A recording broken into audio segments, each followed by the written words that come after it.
जितने भी वामपंथियों को, लेफ्टिस्टों को ये लगता था कि अयोध्या में राम मंदिर बनाने की बजाय एक स्कूल बना दो, एक कॉलेज बना दो, एक अस्पताल बना दो, ये सब क्या लगा रखा है, वो लोग आज राम मंदिर के रिकॉर्ड्स देखेंगे तो उनको रात को नींद नहीं आएगी। जी हाँ, आईआईएम लखनऊ ने केस स्टडी की है, पूरी रिसर्च की है और रिसर्च के बाद कुछ आंकड़े रखे हैं जो राम मंदिर से संबंधित हैं। आईआईएम लखनऊ की इस केस स्टडी के अनुसार जब राम जी की प्राण प्रतिष्ठा हुई थी 2024 जनवरी में, उसके अगले 6 महीने के अंदर अंदर ही लगभग 11 करोड़ श्रद्धालुओं ने राम मंदिर के दर्शन कर लिए थे और तब से लेके अब तक सालाना एवरेज 8 से 9 करोड़ श्रद्धालु का बनता है। इतना दुनिया में कहीं भी नहीं है। आप वेटिकन सिटी की बात करें तो वहां साल भर में टोटल 80 से 90 लाख क्रिश्चियंस ही जाते हैं, जबकि वो उनका सबसे पवित्र स्थल है। अगर आप मक्का मदीना की बात करें तो साल भर में टोटल 2 करोड़ श्रद्धालु जाते हैं, जो कि राम मंदिर से बहुत कम है। और यहां केवल राम मंदिर अपने दम पर, अपने टूरिज्म के दम पर न जाने कितने लोगों को रोजगार दे रहा है। अब तक आसपास के जितने भी लोगों को रोजगार मिला है उसके जरिए 400 करोड़ तो जीएसटी भरा जा चुका है।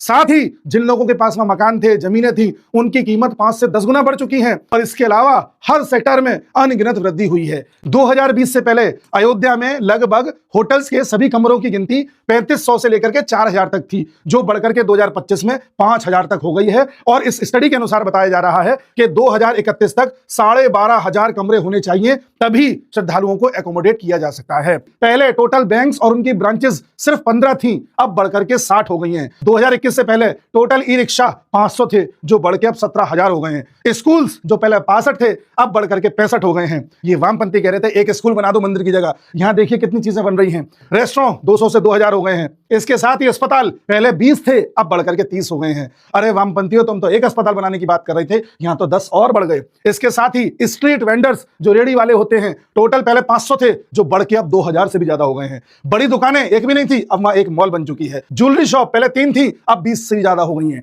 बैंक्स के बारे में मैं आपको बता चुका हूं। बड़ी क्लोथिंग शॉप्स केवल 150 थी, अब 500 से ज्यादा हो गई हैं।